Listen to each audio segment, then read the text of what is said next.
الحمدللہ رب العالمین والصلاة والسلام علی سید المرسلین اما بعد فاعوذ باللہ من الشیطان الرجیم بسم اللہ الرحمن الرحیم الصلاة والسلام علیک یا رسول اللہ الصلاة والسلام علیک یا حبیب اللہ الصلاة والسلام علیک یا نبی اللہ وعلا آلک وصحابک یا نور اللہ۔ آقا دو عالم نور مجسم شاہ بنی آدم صلی اللہ تعالیٰ علیہ وآلہ وسلم کا فرمان عالی شان ہے، جو بندہ مجھ پر 1000 مرتبہ درود پاک پڑھتا ہے وہ مرے گا نہیں جب تک جنت میں اپنا ٹھکانہ نہ دیکھ لے۔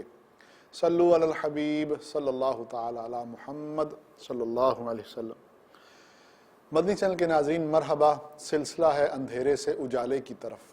اسلام ایک اجالا ہے اور یہ ایک ایسا اجالا ہے کہ اس کے بعد ہمیں کسی اور اجالے کی ضرورت نہیں، اور کفر، شرک اور گمراہی ایسے اندھیرے ہیں کہ جو انسان کو ہمیشہ کے لیے اندھیروں میں اتار سکتے ہیں۔ اس سلسلے میں جیسا کہ آپ جانتے ہیں، ہمیں جو اپنے گرد و پیش سے بہت سی آوازیں سنائی دیتی ہیں جو اسلام مخالف ہوتی ہیں، یا وہ اعتراضات جو اسلام پر کیے جاتے ہیں، ہم ان اعتراضات اور ان کے جو جوابات ہیں وہ مفتی صاحب سے لینے کی کوشش کرتے ہیں۔ اور جیسا کہ آپ جانتے ہیں کہ اس سلسلے میں ہمارے ساتھ ہوتے ہیں رئیس دارالافتاء اہل سنت مفتی محمد قاسم عطاری دامت برکاتہم العالیہ۔ آئیے آج کے پہلے سوال کی طرف بڑھتے ہیں۔ اچھا مصعب، پچھلے سلسلے میں ہمیں یہ تاثر ملا تھا کہ مذہب اور عقل جو ہیں یہ ایک دوسرے کے مخالف ہیں، اور اگر آپ مذہب پہ چلنا چاہتے ہیں تو آپ کو عقل کو چھوڑنا ہوگا۔ تو یہ جو رویہ ہے یا یہ جو سوچ ہے کہ عقل جو ہے اس کی مذہب سے نہیں بنتی اور عقل مذہب کی مخالف ہے، مذہب عقل کا مخالف ہے، تو یہ سوچ کس حد تک درست ہے؟ بسم اللہ الرحمن الرحیم۔ عقل کے حوالے سے ہمارا کلام جو ہے وہ یوں نہیں تھا، ہم نے کسی اور انداز میں کلام کیا تھا، لیکن میں چند ایک چیزیں عرض کرتا ہوں مزید اسی حوالے سے۔ دیکھیں، یہ کہنا کہ اسلام عقل کی مخالفت کرتا ہے، عقل جن نتائج تک پہنچتی ہے اسلام ان کی حوصلہ شکنی کرتا ہے، یہ بات کہنا ایسے ہی ہے جیسے یہ کہا جائے کہ مال و دولت کا سب سے بڑا مخالف دنیا میں قارون تھا، یا یہ کہا جائے کہ ٹیلی فون کا سب سے بڑا مخالف گراہم بیل تھا، یا یہ کہا جائے کہ ٹچ فون کا سب سے بڑا مخالف اسٹیو جابز تھا، یا یہ کہا جائے کہ سائنس کا سب سے بڑا دشمن نیوٹن اور آئنسٹائن تھا۔ تو اب اگر یہ جملے کہے جائیں تو جو اس حقیقت کو جاننے والے ہیں کہ سائنس کے اندر نیوٹن آئنسٹائن کا کتنا نام ہے، یا مال و دولت کے اندر قارون کا کتنا نام ہے، یا دیگر چیزوں کے اندر جو ہے دیگر ان کے جو انوینٹرز ہیں، موجدین ہیں، ان کا کتنا نام ہے، تو اس کے لیے بڑی حیرت کی بات ہوگی کہ بھائی یہ تو وہ لوگ تھے کہ جنہوں نے ساری زندگی اس فیلڈ کے اندر گزاری ہے۔ قارون وہ تھا جو مال کی خاطر مر گیا اور مال کی خاطر زمین میں دھنسا دیا گیا، تو اسے مال و دولت کا مخالف کیسے کہا جا سکتا ہے؟ یہی معاملہ اسلام کا ہے۔ اسلام کے حوالے سے یہ کہنا کہ اسلام عقل کے خلاف ہے، یہ بات تبھی کہی جا سکتی ہے یا وہ شخص کہہ سکتا ہے جس نے قرآن پاک کو سرسری بھی نہیں پڑھا، غور و فکر سے نہیں، جس نے سرسری بھی نہیں پڑھا۔ اگر کوئی قرآن پاک کو ویسے ہی یوں پڑھتا جائے نا کہ ایک نظر یوں ڈال کے گزرتا جائے، صفحے پلٹتا جائے، ایک نظر دیکھ لے، اگر کوئی یوں بھی دیکھے گا تو چند ایک چیزیں اس کے سامنے بھی اتنی واضح، غیر مبہم اور کلیئر انداز میں آئیں گی کہ وہ کبھی بھی یہ بات کہہ ہی نہیں سکتا کہ اسلام عقل کے خلاف ہے۔ وجہ یہ ہے کہ قرآن پاک کے جو صفحات کو یوں پلٹتا ہے اسے لفظ علم کتنی جگہ پہ ملتا ہے، لفظ عالم کتنی جگہ پہ ملتا ہے، لفظ یعلم، یعلمون، جن سب کا جو اشتقاق ہے، جو بنیادی لفظ بنتا ہے، حروف ہیں، وہ علم بنتا ہے۔ تو علم کو تو قرآن پاک میں جگہ جگہ جگہ جگہ بیان کیا گیا، حتیٰ کہ اتنی صراحت کے ساتھ فرما دیا گیا کہ هل يستوي الذين يعلمون والذين لا يعلمون، کیا علم والے اور بے علم برابر ہیں؟ نہیں، اور میں کہنی برابر نہیں۔ تو لفظ علم قرآن پاک میں اتنی مرتبہ ہے۔ اسی طرح لفظ عقل کو لے لیں، قرآن پاک میں لفظ عقل بھی بے شمار مرتبہ ہے، بار بار اس کا استعمال ہے، بار بار اس کا ذکر ہے، یعقلون یعقلون۔ اچھا، اسی طرح لفظ تفکر، غور و فکر کرنا، قرآن پاک کے اندر یہ لفظ بھی بار بار آیا تفکر کرو، غور و فکر کرو کائنات کے اندر، اللہ تعالیٰ کی قدرتوں کے اندر، آسمان و زمین کے اندر، درختوں میں، اپنی ذات کے اندر غور و فکر کرو۔ تو یہ جو لفظ بار بار غور و فکر کا آیا، تو غور و فکر کس سے کرنا ہے؟ گردوں سے تو نہیں کرنا، عقل سے کرنا ہے۔ تو اللہ تبارک و تعالیٰ نے اس کی بار بار اس کی ترغیب دی، بار بار اس کا حکم دیا، بلکہ اس کا حکم ہے کہ غور و فکر کرو، تفکر کرو تم۔ اچھا، اسی طرح ایک لفظ ہے تدبر۔ تدبر کا مطلب بھی غور و فکر کر کے سمجھنا ہوتا ہے، کسی شے کی گہرائی کے اندر پہنچنے کا نام ہے، وہ بھی عقل کے ذریعے ہوتا ہے۔ اچھا، اسی طرح قرآن پاک میں لفظ نظر کا بڑی کثرت سے بیان ہے۔ نظر کا مطلب بھی غور و فکر ہی ہوتا ہے۔ افلا ينظرون الى الابل كيف خلقت۔ اچھا، اسی طرح لفظ تذکر قرآن پاک کے اندر بار، تذکر کا مطلب ہوتا ہے نصیحت حاصل کرنا۔ نصیحت حاصل ہوتی ہے کہ جب بندہ کسی چیز کو سوچتا ہے، اس کے بارے میں غور و فکر کرتا ہے۔ تو یہ میں نے چند ایک، اسی طرح لفظ عبرت، اعتبار، فاعتبروا یا اولی الابصار، عبرت حاصل کرو۔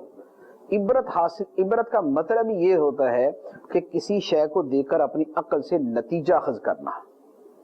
تو یہ جو الفاظ ہیں، ان کا قرآن پاک میں اتنی مرتبہ بیان ہے کہ اگر وہ جو میں نے عرض کیا نا کہ اگر کوئی قرآن پاک کو سرسری بھی دیکھ لے تو عقل، علم، تفکر، تدبر، تذکر، نظر، عبرت، موعظت، اولو الالباب، اولو الابصار، یہ الفاظ اتنی مرتبہ آئیں گے کہ وہ کبھی سوچ بھی نہیں سکتا کہ اسلام عقل کے خلاف ہے، کہ اسلام تو اس کی اتنی ترغیب دیتا ہے، اتنی اس کی جو ہے اس کی تعریف بیان کرتا ہے، اتنا اس کی طرف راغب کرتا ہے۔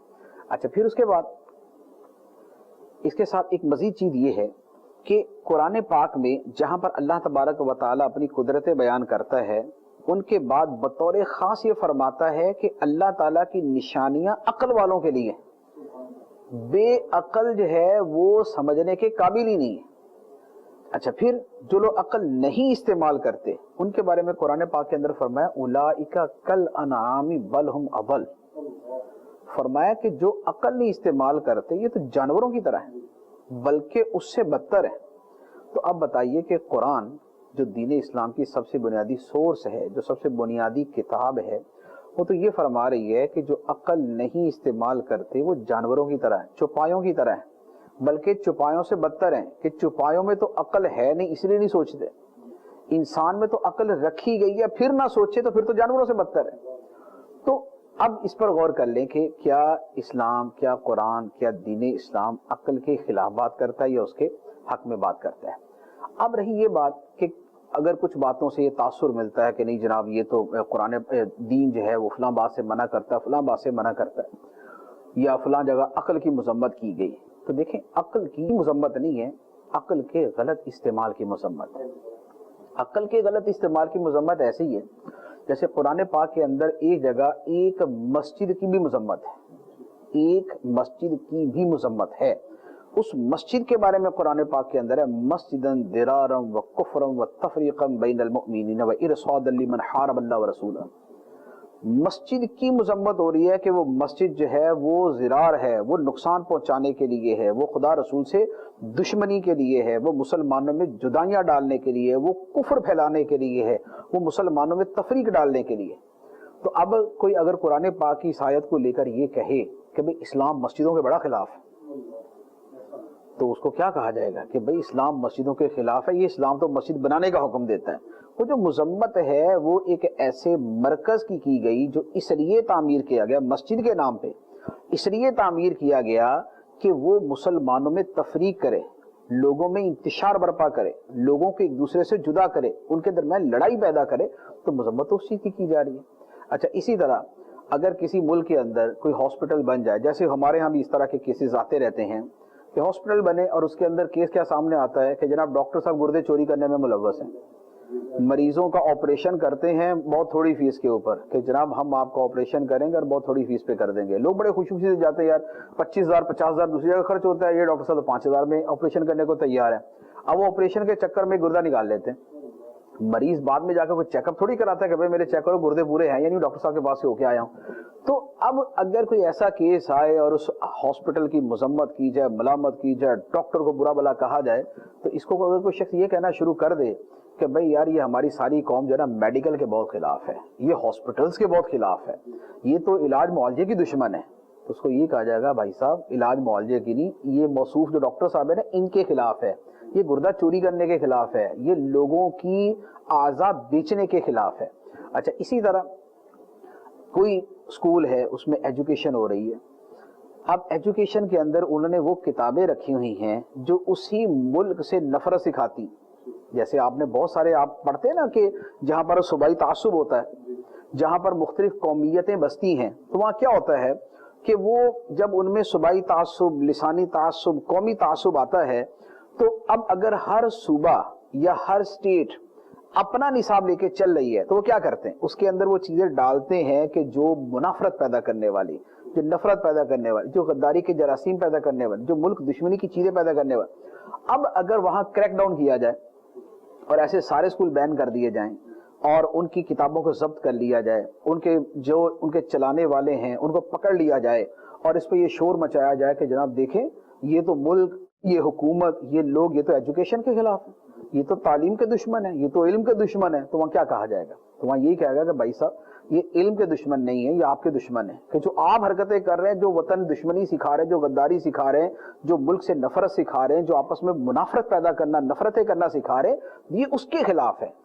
تو جیسے ایک مسجد کے کیس پر یہ نہیں کہا جا سکتا کہ اسلام مسجدوں کے خلاف ہے، جیسے کسی ڈاکٹر کے اعضاء چوری کرنے پر یا اس کے کسی اندرونی کرپشن کے اوپر یہ نہیں کہا جا سکتا کہ یہ ملک یا یہ لوگ میڈیکل کے خلاف ہیں، یہ علاج معالجے کے خلاف ہیں، یہ لوگوں کی کمفرٹ اور ان کے یا وہ ٹریٹمنٹ کے خلاف ہیں، یا یہ نہیں کہا جا سکتا کہ ایجوکیشن کے خلاف ہیں صرف اس وجہ سے کہ انہوں نے فلاں اسکول بند کر دیا ہے۔ تو یہی معاملہ عقل کا بھی ہے۔